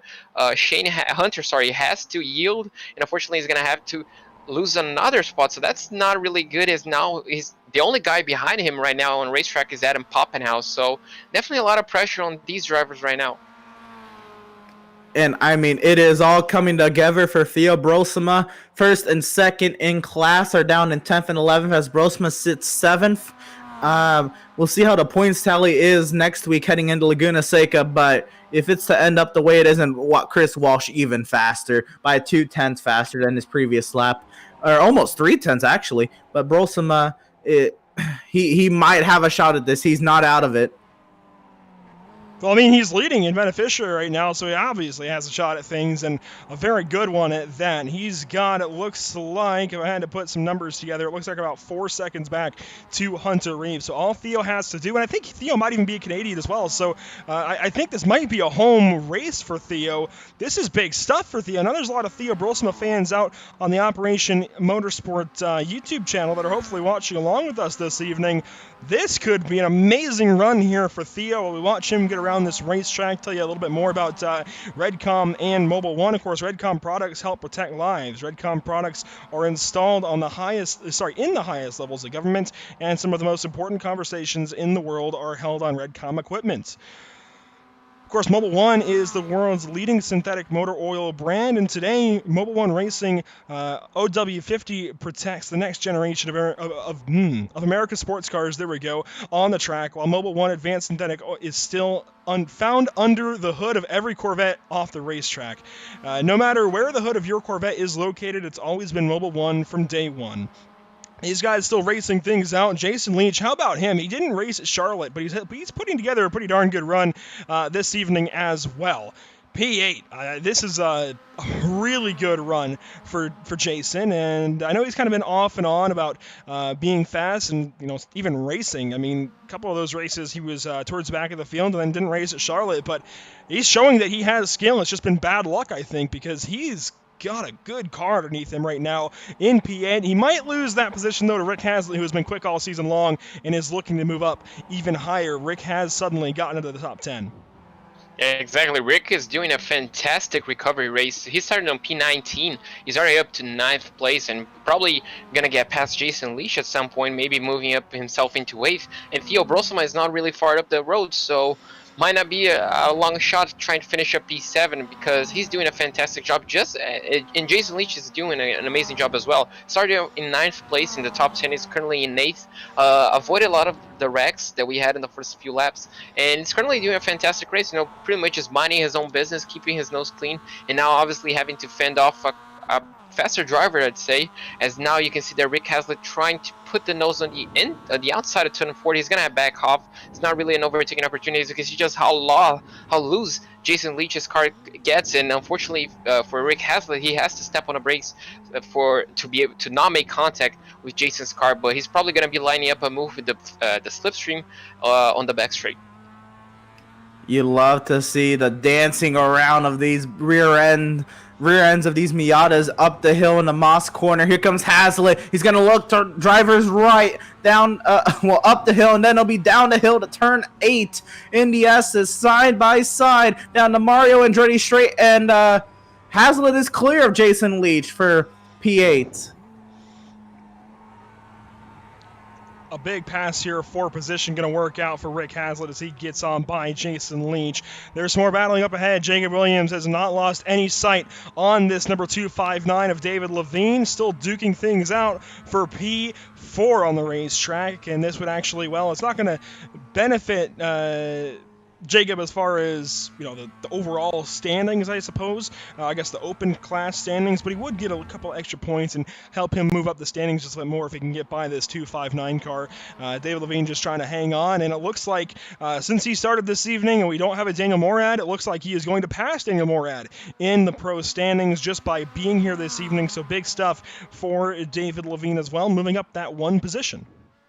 Yeah, exactly. It's great for him because if obviously a lot of permutations might happen, because David Levine is definitely going to be jumping Daniel Morad after he didn't appear in the last few races. Jacob Williams as well. He's currently on P3 of the open class. He's obviously let me see, 2 positions ahead of Rick Hazlitt, which is currently P2 in the open class. So, you know, never know, maybe Rick has some problems in Laguna Seca and they might give Jacob an opportunity to try and get the second place. But you can see there, Jacob Williams getting really close, putting the car around the outside. David Levine has to go on the inside, has to go defensive. Jacob Williams is going to brave around the outside. You can see just how loose both of those cars get, and looks like Jacob has the inside line on turn 9. David is still on the outside, and yep, they still stick around. Looks like Jacob Williams is going to be trying to line you up and move on turn 1, but it doesn't look like he's close enough. This is fantastic racing. An open driver versus a pro driver. David Levine, after starting on P4 and making himself up into second, unfortunately has quite dropped the pace a bit, but luckily for us, he's producing great racing. And that, I mean, I think that's the biggest reason why Levine's a pro driver. He was able to stick it around the outside and really hang tough until he had the preferred line through the final corner, and now he tries his best to fend off Jacob Williams. Also, I know we were watching on the broadcast for a bit there. Hunter Reeve has blown by Jason Leach and is now open 7/10 on that gap. And that was for the 9th position on the racetrack. Just getting a little bit closer, though, to Theo Brolsma. Now only 1 car in between those two, but it is still about 4 seconds. So those 2 cars just about mirrored in pace, which matches what they did up until that pit stop. We haven't gotten a chance to go through the entire field just yet, so let's do so now. Mark Bray currently 22 laps down. Looks like he's done for the evening, but Brock Hogan sits in 19th. Jay Gleason is up ahead of him in the 18th position in the number 5 car. He's had a very quiet evening and is battling Glenn Gray for this 17th position on the racetrack. These two going at it. Wow, I mean, this is just actually a really tough battle these guys are putting on right here, and Glenn Gray doing a great job of defending at the moment for that 17th position. Not quite the night that Glenn wanted, but excuse me, if he can still win this battle, a win of a battle is still a win in some regard. So as they near 15 minutes to go, he still has a chance to put down a pretty good run. John Winker's up ahead. He was battling with Tim Bernard for a while, but it looks like that battle has blown apart. Callum Belden is ahead of John, and Callum's racing in the 15th position in the number 17 car behind the 47 of Tim Bernard, who is quietly in 14th spot. 13th position goes to Brian Burkhart. We saw him have issues a little while ago, nose into the barrier, but he has since continued on. And while he did start 8th, that incident dropped him down to 13th, but still not a bad run overall for the Go Navy number 18 car. Just ahead of him, we have another driver who's making his first start along with Brock Hogan. It is Sean Knight in the number 23 car. I think we can expect to see some of him at Sebring as well for the iRace of Remembrance. 15 minutes to go. He's made up 6 positions from 18th to 12th, so a solid run here for the number 23 car in his debut. Adam Poppenhaus, a name we've gotten very familiar with over the weeks. He's not having the biggest night this evening, but still I think is in the 3rd position in the beneficiary category, so overall not so bad. Jason Leach currently in P10, chasing down Hunter Reeve actually, so you might see Jason Leach moving up to P9 as Hunter Reeve looks like he's struggling a bit of pace. Obviously, just as I mentioned, the number 46 car. 2nd place is the beneficiary class, current leader on that class, Hunter Reeve. In P8, we do have Rick Hazlitt, who's trying to chase down Theo Brosma. So Rick Hazlitt, in quick succession, made move on Jason Leach and Hunter Reeve, and is currently hunting down the number 24 car of Theo Brosma, which is currently leading the beneficiary class. And Christopher Bailey, the number 9 car currently in P6 after starting in 3rd.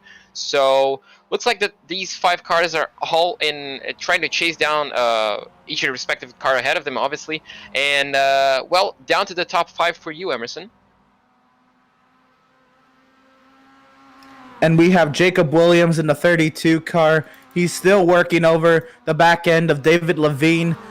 They continue to duke it out. That was through turn 2, and he peaks to the right side. He's piling on the pressure, and Levine has really felt the pressure today. Him and P4. Levine is, he's at the pace for sure. He was sticking with Chris Walsh at the beginning. It was about a second, that gap throughout the entire first stint. Of course, he was as high as 2nd, and he started 4th. So this is about where he's been at today. But Levine trying to perform a little bit better. A few mistakes have put him here, but with a few mistakes and still able to be 4th, I think that says a lot. We find our way up higher with Shane Hunter. And Hunter, wow, what a day it's been for Shane Hunter. I think probably the most underrated day today is him starting 2nd and him pretty much riding, 2nd, 3rd most of this time in that, 5-car battle for 2nd. They continue to battle for 4th, actually. They're side by side back there, but still with Shane Hunter as he continues to put the pressure on Dustin Burkhalter. This for the open class win, and both of these drivers battling for a podium in Burkhalter. What can we say? Burkhalter has had an amazing season as well with a few open class wins himself, looking to get another if he can fend off Shane Hunter. Burkhalter, of course, he started P5, currently in 2nd position, and who knows what would happen for driver number 20, Chris Walsh. It has been his day and his day only. Chris Walsh has been absolutely dominant today. Qualified on pole by about 0.8 of a second. Opened up the lead now to about 7.5 seconds and 27 laps led, 12 minutes to go. We ran 29 laps. The 2 laps he didn't lead were pit cycles. One was Burkhalter and one was Christopher Bailey. Other than that, it has all been Chris Walsh, top of the scoring pylon every single lap. Emerson mentioned that battle back here for 4th. It has changed hands as Jacob Williams now is ahead of David Levine. Levine pressures him into 5, just like we saw Jacob Williams do many a time. And, well, it doesn't get to Jacob Williams that time. Williams gets a great run out of the corner. Down the Mario Andretti straightaway they will go under the Mobil 1 bridge there in turn, well, I guess it'd be about turn 6 or so, even though it's just really a straightaway. Christopher Bailey actually still sitting in 6th place. Rick Haslett behind him, and everybody's just staying in the line for right now. Jason Leach has gotten back by Hunter Reeve, though, for 9th place. Looks like David Levine is pretty much pushing the car of Jacob Williams. We saw David Levine making moves around the outside, so we're not really sure if he's going to wait it out for the next 10-11 minutes. I'm not really sure if that's the wisest, as you do want to get the track position. But, we saw David Levine actually making great moves on turn 8, and hopefully we can see more of him, because it looks like it looks like Jacob Williams, has the upper pace on him. So if he wants to hold that position, he probably should try to make a move. Even though he may lose time to the guys ahead, looks like he needs to pick his battles, because right now the cars ahead are around 11-12 seconds ahead. So he should be trying to make a move on these guys and try and get that track position back. And don't count out Christopher Bailey. He continues to creep into frame when we go to our TV shots. We're on board with David Levine right now. And Christopher Bailey has been bringing that gap down between himself and Levine to 1.8 seconds at points. And, of course, remember, he was the last driver to pit. So the freshest tires and probably the least amount of fuel on the track. Christopher Bailey, he is really putting on the charge to see if he can get a top 5 position, maybe even 4th. What a story it would be if Chris Bailey could come back. He hasn't run a whole lot of races, but I recall him winning in the open category at Road America in the 2nd race of the season. So while he may not have made every single race at Road Atlanta, Coda, and such, he's still had a pretty decent season when he's been around. And if he can get up there and get onto the podium, that's going to be a tall order, but it would take a mistake from up front regardless. Even if he can get clear to 4th place, that would be big here for the number 9 car. They continue to battle down towards turn 8 once more. We're inside of 10 minutes to go, and Levine looked right. Then he got back in behind the 32 car. Of course, if you're not side by side with somebody, you want to just give it up and get back to the racing line to the corner. You're going to have a bad time. Yeah, exactly, especially on the sequence of corners of turns 8, 9, and 10, because if you do go wide in one of them, it's going to actually affect the whole sequence of corners. So you really want to be on the optimal line through the sequence itself. But looks like David Levine is trying to pressure Jacob Williams a lot. It looks like he's running the same pace, but behind him, Christopher Bailey just went 0.7 of a second quicker on the previous lap. So Christopher Bailey definitely still in the challenge for that 4th place. If he can get past, if he can get close actually to them, close enough, because it looks like he's just gaining every single lap. As you can see, we're now on the we're now looking on the onboard of Theo Brosum, I'm pretty sure, yes, chasing down Rick Hazlitt, who actually made a position on him, made a move on him. So Rick Hazlitt definitely making the comeback of dreams on this racetrack after starting on P19, having a terrible qualifying. Currently sits himself in P7. I would think Brosma really wants this spot, not only for, you know, the overall race position, but for the season championship, as Hunter Rivas cleared Jason Leach for 9th, and that puts them nose to tail in on the scoring ladder on your left side of your screen. And so Brosma, if he's able to put a car in between himself and Hunter Reeve, I think that would help out a little bit there.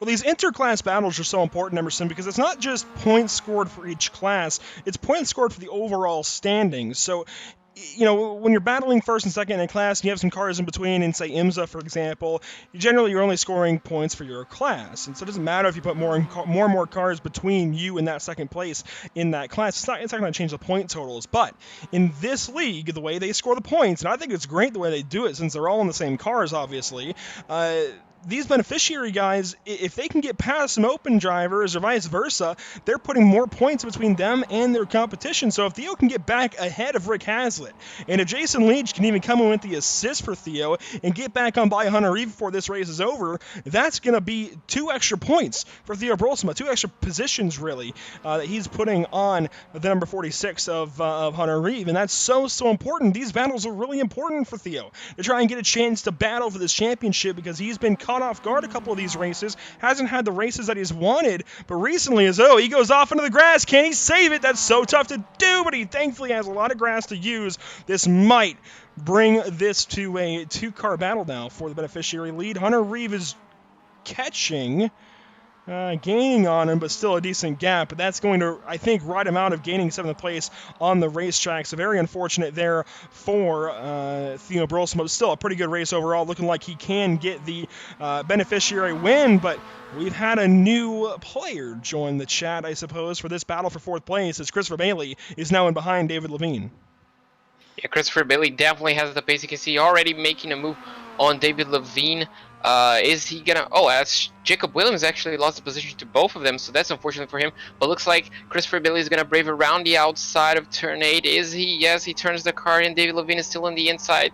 Are they gonna door bang? They come really close, but not close enough to make contact. David Levine cannot hold around the outside, unfortunately has to yield the position, as Christopher Bailey goes from P6 to 4th in a single lap. That was a great lap from Christopher Bailey. Now he has to check out, but looks like he got a bad exit. Is David Levine gonna brave around the inside of turn 1? He doesn't. He backs off, thinks better of it, and looks like Christopher Bailey might be on his way to say goodbye to these guys and let them have their own battle once again.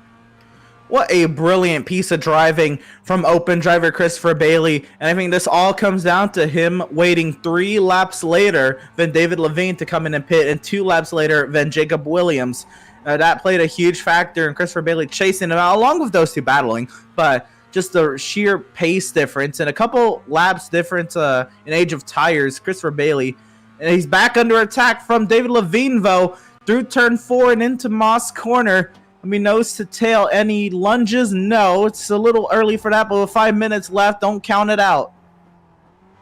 Nose to tail they go out of Moss Corner, down the Mario Andretti straightaway one more time. They have a few more laps to go thereabouts. I want to say about 3 once they come back to the start-finish line, maybe a 4th, as these guys still duking things out. This the closest battle with the most cars on the racetrack, but Jason Leach is still trying to put the assault on Hunter Reeve, and this would only help Theo Brolsma. This is so important for him. He's got to be rooting for this number 22 car right now. Yeah, looks like Hunter cannot really get close to Theo after his mistake, but obviously Theo is hoping that Jason Leach can get past Hunter Reeve to help his championship charge, and obviously he's currently in 3rd place on the beneficiary class, so every single point that he's already taking points away from Adam Poppenhausen and Hunter Reeve. If he can get extra points out of those 2 guys, that's going to be even better for him as they head into the final round. But obviously Jason Leach still has to make that move, as he currently sits on P10. A P9 will mean means that he didn't lose any position during the race, as he would finish on the same place that he qualified, but looks like he struggles a bit as he goes a bit wide on turn 10, and he's going to lose a bit of contact as they enter lap 35 for these drivers. Yeah, you gotta think of when they pitted, and I'll look at it here, and I mean, yeah, there is a 4-lap difference. Jason Leach was one of the earliest drivers to pit, and I don't know if Leach is gonna have the tire life in him to really get back to Hunter Reeve, but he's sure gonna try, and Leach has definitely put on a great fight. But nonetheless, I mean, a 10th place finish, it's been a pretty good showing for Jason Leach to really be up here and in the mix and all that. Very pleasant. You see Hunter Reeve cresting the hill to drop down towards turn 5 and making that shift up to 5th gear. Now he'll get on the brakes and downshift pretty quickly into 3rd and 2nd, maybe even 1st. No, I think they'll stay out of 1st gear for turn 5. Gets back on it, and he's just putting time now on Jason Leach. This is great for Hunter Reeve, but man, the fan favorite Theo Brosma needs a lot to happen for him right now between this week and next, and it's just not looking like the stars are all going to align. But I mean, Theo's in an amazing position to get his first win on the season. How amazing would that be for the driver of the number 24? It's been just big battles for him all season long, just trying to get each and every one of these races to go his way, and they haven't always, but this evening going exactly as it needs to for him to get a win. Maybe not the points that he needs to get up and battle for the championship, but still an amazing run, and who knows, he can still try and get up to Adam Poppenhaus, who currently runs in 11th, so I mean, that's 3-4 positions between them, thereabouts, so he's still going to make up a lot of points in the 12 car right here and start to move his way up. Yeah, exactly, and obviously being his first win, that's going to be a huge confidence boost as they head into the final round. You know, maybe this is what the stars align him to do, as you mentioned it. You know, we had stories like this even in Formula 1 where the champion hasn't really led any single round up until the final round itself, so we may never know. We know only next week until we find out, but looks like Jason Leach is not really putting a lot of pressure. Looks like he's dropping back a bit, of making a few mistakes. Looks like the tires are not up into perfect position, but you know, Theo Brosma looks like he already shook off that mistake. He's doing consistent laps. He's consistently faster than Hunter Reeve, even if it's just a thousandth of a second. But, you know, he just has to keep his nose down for another 1 or 2 extra laps, and he'll be on for his first win of the season. Yeah, I mean, fantastic stuff from Theo Brosma. Now, I'm looking at it. It's going to be close. It's going to be interesting to see what iRacing has to say, because I took a look at when Chris Walsh crossed the line, and he crossed with about 1:35 left on the clock, and him running 1 minute 36 second lap times. It's gonna be very close to see if we get another lap, but he has a gap large enough that he could slow down and just end the race on this lap. But we'll see if we get another lap of action. But when that final lap happens, is gonna be huge for this 3-car battle with Levine and Williams and Bailey. Glenn Gray, rather, around at the bottom of the hill. Big issues for the green number 45, and he gets things back going. He's going to lose that battle to Jake Leeson. They were still battling it out for 18th position, but the story really does shift to these three battling for 4th, 5th, and 6th on the racetrack. Christopher Bailey, David Levine, and Jacob Williams. Oh, and Chris Bailey into the grass. That's going to give Levine the spot. He's going to slot in. No, he's not going to slide in behind Levine. Oh, now he will. What an exit for the number 9 car. He gets back ahead of that 32, makes him check up, and he's really not going to lose a whole lot. Chris Walsh should be coming around to take the white flag this time. No, that's race over. This is it. I'm very surprised by that. I thought we would have gotten the white flag lights are at the top of the screen, so this is it for Chris Walsh. He's going to win at Canadian Tire Motorsport Park, doing exactly what he's done all season long. Dustin Burkhalter will come through for 2nd place. Shane Hunter is going to come through for 3rd, and the battle is still on between David Levine and Christopher Bailey. Side by side through the final corners they go, down to turn 10. Looks like they're both going to be side by side as they head to the final corner. They make contact, and lo, they both spin out. It looks like... Whoa! David gets it! Wow! He gets sideways through the line as Jacob Williams barely made it. Almost finishing P3. As I'm waiting for iRacing to confirm the results. Oh, sorry, not P3, P6 looks like. And wow, what a finale! What a final stretch of a lap.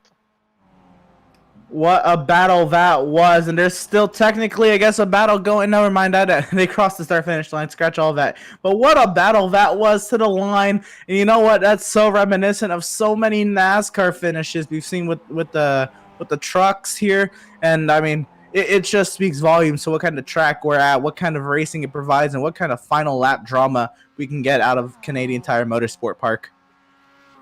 That was insane out of turn 10. Just a little bit of contact between those two racing for things. See some drivers finishing up their race here as they come out of the flag stand. I'm really surprised that we still haven't gotten the white flag. Usually we get that displayed from race control, but from iRacing race control, but we never got it there. So that is the end of the race. It came up as a surprise, but man, that's very interesting that it ended that quickly. But man, what about that drama? We had some drama last night at Bathurst too with the Northwest GT3 Challenge. These road races, when they come down to it, these hour-long races, oh my gosh, they have some excitement at the end of them. And man, that was something. I want to quickly watch this replay if we can. That was insane at a turn 10. I still can't believe what we just saw. Yeah, exactly. You can just see how close they were from one another. You can just see as the tree is actually blocked, but they're going side by side. David Levine was actually not yielding at all as he didn't get the best of exit. He got onto the curb, hit Christopher Bailey, who unfortunately spun, and then David Levine overcorrected and then crossed the line sideways as he got T-boned by Jacob Williams. That's pretty much a first time I've ever seen one around any racetrack in my time commentating. That was amazing.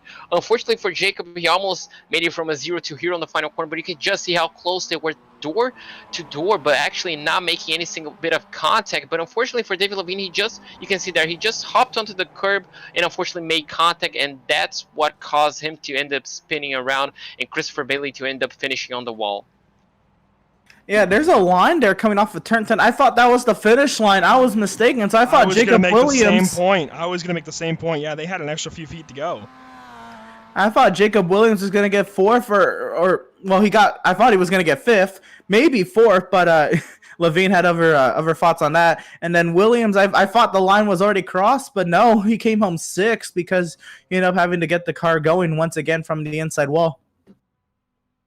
Insane stuff here to wrap up at Canadian Tire Motorsport Park. Of course, we'll be joining you all here very shortly. Do not go anywhere. We still have a lot of post-race coverage with each of our class winners, Chris Walsh, Justin Burkhalter, and Theo Brule, some of the fan favorite. We'll be talking to them very, very shortly. Stay tuned for the post-race coverage of the Operation eMotorsport iRacing League presented by RECARO from Canadian Tire Motorsport Park.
After months of quarantine, we're all interested in how we can become our best self. The team at Permanent Makeup and Cryo is here to help you get the flawless makeup look every day without the extra effort or time.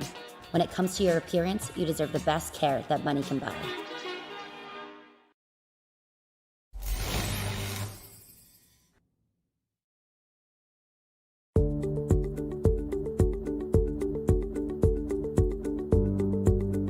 Sound art is a product that is a speaker and it's art. We combine it together and we call it sound art.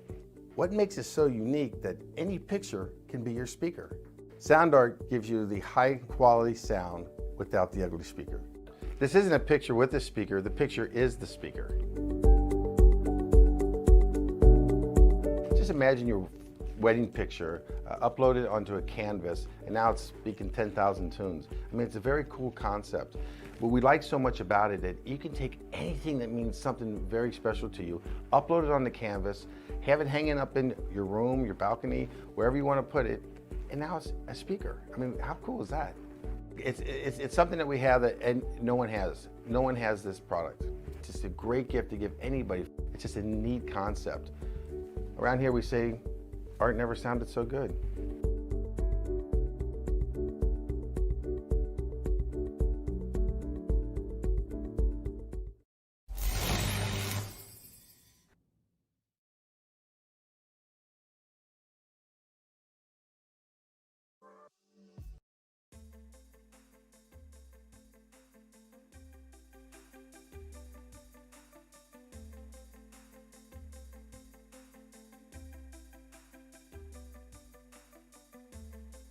We welcome you all back to Canadian Tire Motorsport Park, where the Operation eMotorsport iRacing League, presented by RECARO, just wrapped things up. And RECARO Automotive Performance seats are more than just a set of components. They exude innovation, quality, premium materials, craftsmanship, and a genuine passion for cars. RECARO Automotive is proud to support Operation eMotorsport's iRacing. RECOM products help protect lives. RECOM products are installed in the highest levels of government, and some of the most important conversations in the world are held on RECOM equipment. And of course, since day one, Mobil 1 Advanced Synthetic Motor Oils have been a part of every Corvette racing win. That tradition continues with the new mid-engine Corvette C8R. Mobil 1 is the world's leading synthetic motor oil brand. We just saw some amazing racing thanks to all of those folks. I cannot believe what we just had at the finish, but we'll be talking to each class winner here, and we'll just kick things right off as usual with the race winner, Chris Walsh. Incredible stuff. You turn those mistakes around from Indianapolis and Charlotte, put together an immaculate race here at Canadian Tire, and you cap it all off with that win. Yeah, the crew is getting faster every week, as you can see in qualifying. Like, the times are really tight. I know this track is very draft heavy because it's got a lot of fast turns, not a lot of heavy braking zones for where I can kind of try to separate myself from the field. So it was really fun race. I really made it a point to focus all the way through, not make a mistake like I did in Charlotte, where it cost me the race. So yeah, I just I had a good time here and at Mosport, and happy to walk away with a victory. And of course, these races that don't have cautions, it comes down to mistakes and just limiting them. What is it like, or what was it like, I suppose, trying to do so at a place like Canadian Tire, where you guys were sliding, I think, constantly after maybe lap one? Yeah. So one of the things I worked on between Charlotte and this race was, really making sure I maintained my concentration on where I was trying to put the car every lap, and not worry about one lap speed necessarily as much as consistency and hitting those points lap after lap. Because it's a long race and the tires are going to change, but if the track never changes, so you've got to approach the asphalt the same way every time, despite all those other conditions. So that helped me just kind of stay focused and know the tire drop off was significant. Knew I get fresh tires at the pit and go out, try to put a couple quick laps down after that happened. Yeah, so that was really my strategy this go around.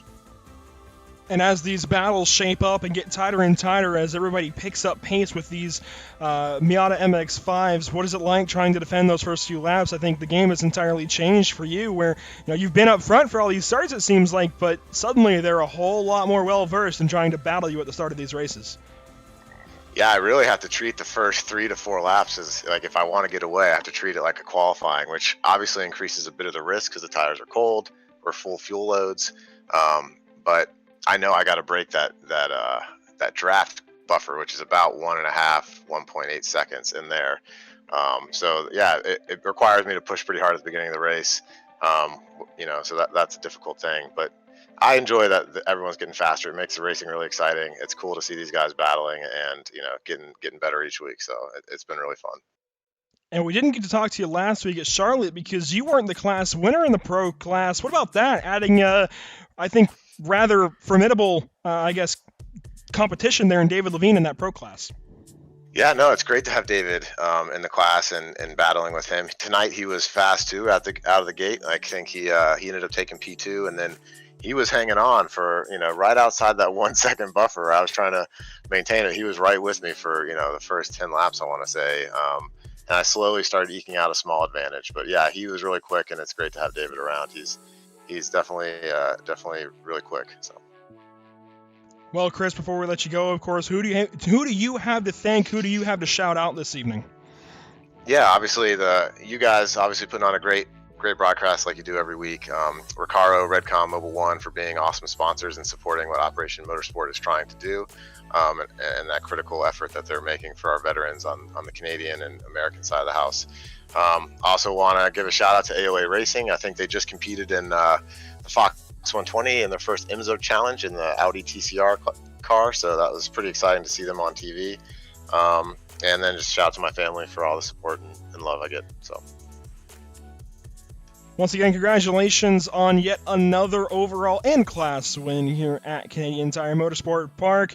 A great run from you, Chris. I'm sure we'll be talking to you next week at Laguna Seca. All right, you guys have a great evening. Thanks. And that's Chris Walsh winning the... Oh, well, we just lost Emerson down to the buffer room, but that's Chris Walsh winning things here at Canadian Tire. I'll turn it over to JP Costa, who will have our second place overall finisher and our open class winner. So as we welcome the number 33 of Dustin Burkhalter. Dustin, so I guess we can start with you. I guess it was a pretty exciting race from your point of view, but I guess I want to start with qualifying. You had the pace on practice, you had the second fastest lap on practice, but couldn't really translate that into qualifying, could you? No, I couldn't keep it out of the grass, and I was trying to drive my safe line, which isn't as fast as my just outright pace. And that unfortunately caused you to finish to start P5, but luckily for you, the top 5, top 6 actually had pretty much the same pace, and that offered us great racing to commentate on. I'm sure great race for you as well. So talk us through how was the first stint. What was your strategy? Just trying to make yourself move up the field as fast as possible, or just trying to hang back and trying to save a bit of fuel and tires towards the end of the stint? Just hang back, see if I could get anybody else to make a mistake, and hopefully don't get taken out when they do. I think that helped. Chris spun, Jacob spun, and I think eventually I started battling David a little bit and wanted him to know that I still had the pace, and then just tucked in behind him, saved fuel, and enjoyed the draft. Tried to gain time on Chris, but even in the draft we weren't doing much. Yeah, and then after the pits, obviously, I guess it scattered a little bit. You had a battle with Shane Hunter for a few laps, but after that it seemed to check out. So I guess it was a pretty lonely second part of the race. But how difficult was it on the tires to actually not make a single mistake? Because there's obviously nowhere in off airs. If you do make a single mistake, you're onto the grass and maybe onto a concrete wall.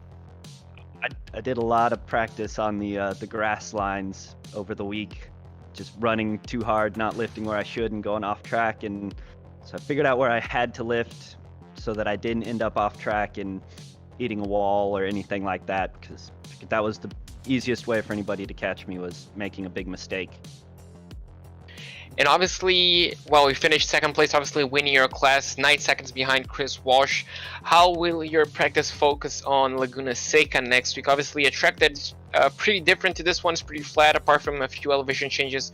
Obviously, mainly the corkscrew. So, how does the track suit you better than this one? How are you going to practice towards the final race of the season?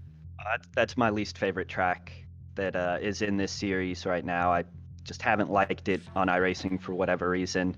So I'm going to go out there and just try to keep from wrecking during my practices.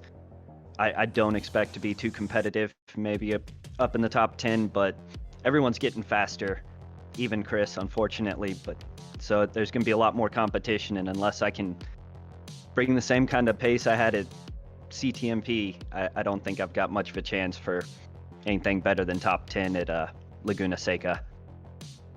Well, hopefully we can talk to you again next week. Obviously, as you said, it's not your favorite track, but with the pace that you have been showing on the previous rounds, obviously you are a really good contender for the win.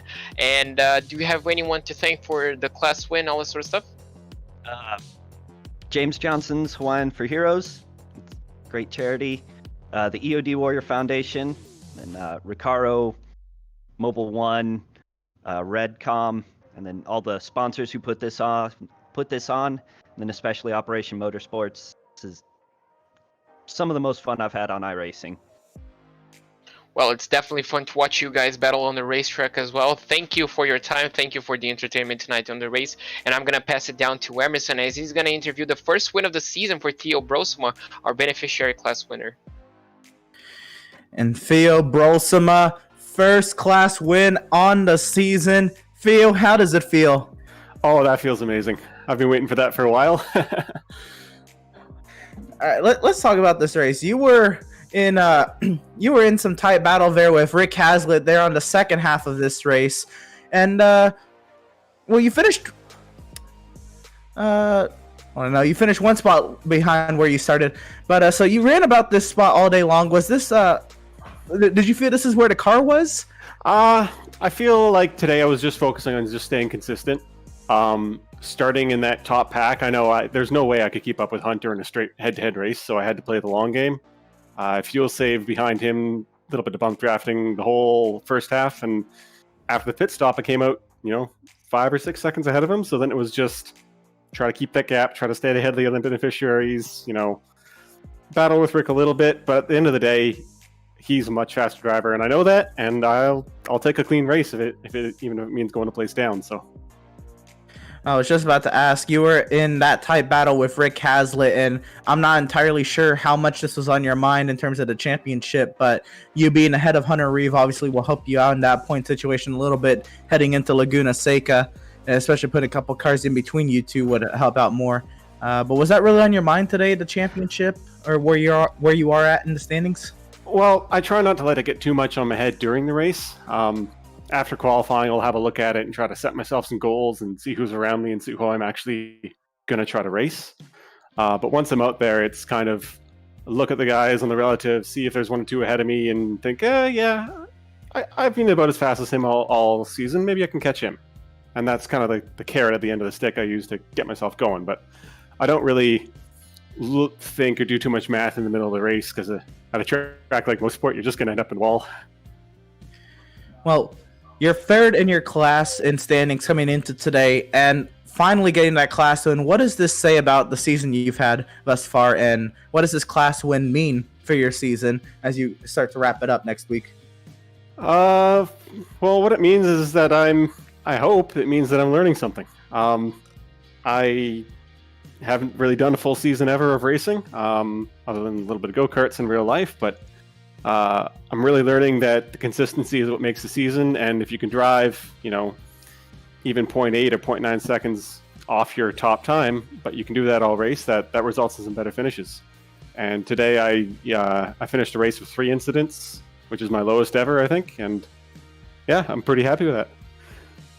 That's very impressive. We've seen drivers fly off this track, so 3x, that's very, very impressive.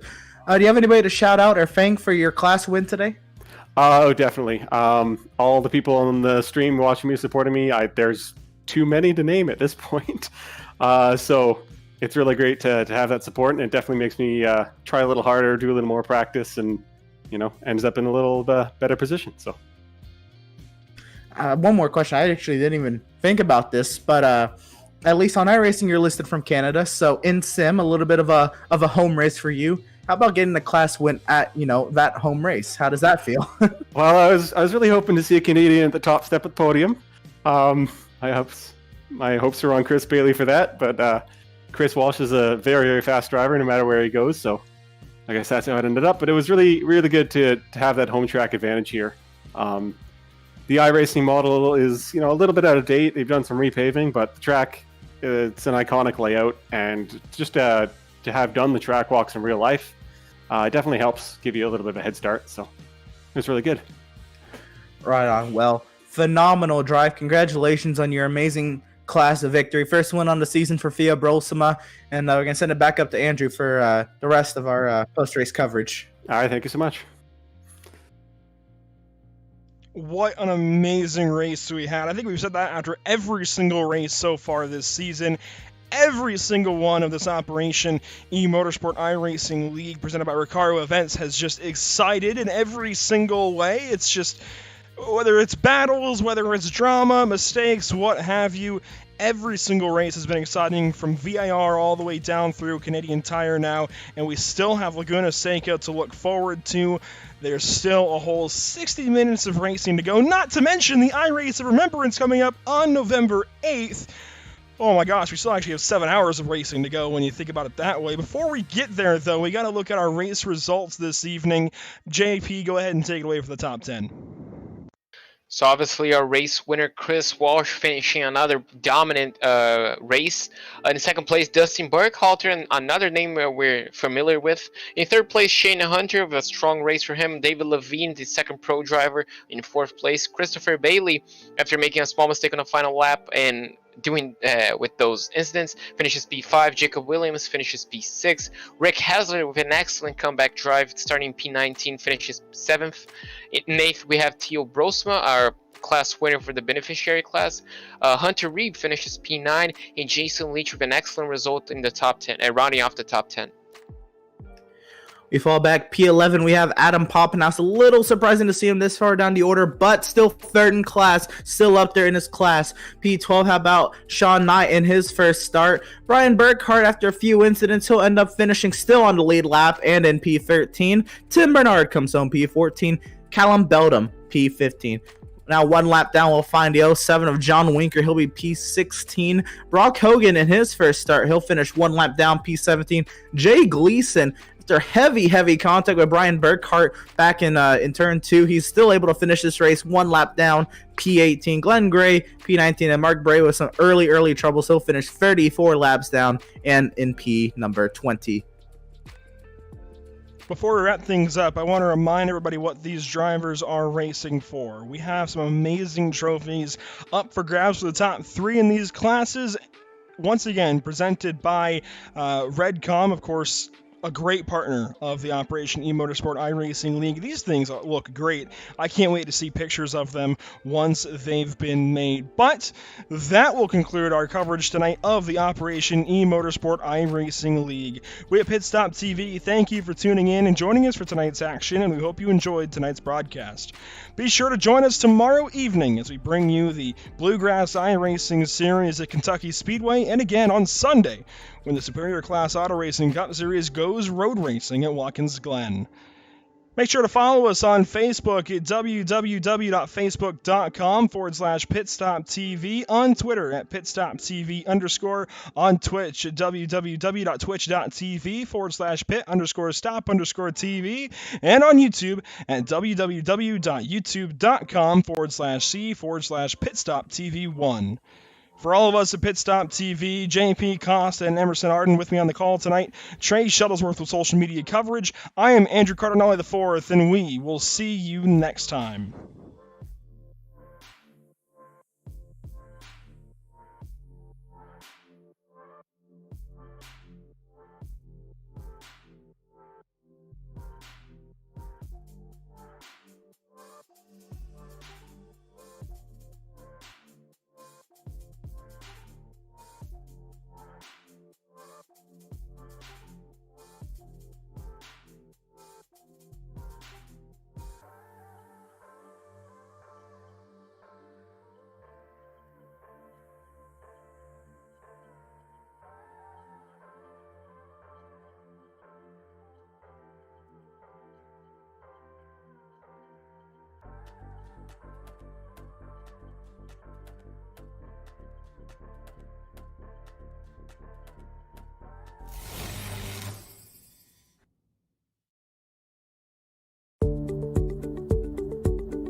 Sound art is a product that is a speaker and it's art. We combine it together and we call it sound art.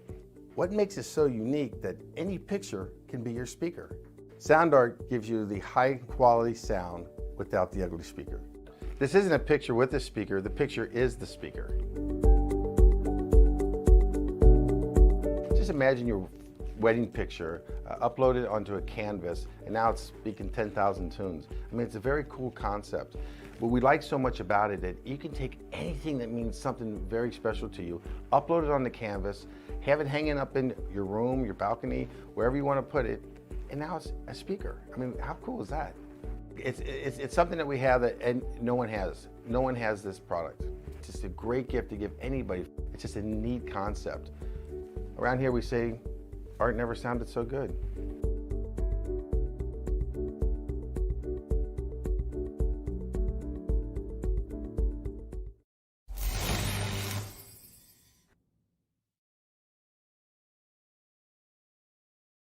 After months of quarantine, we're all interested in how we can become our best self. The team at Permanent Makeup and Cryo is here to help you get the flawless makeup look every day without the extra effort or time.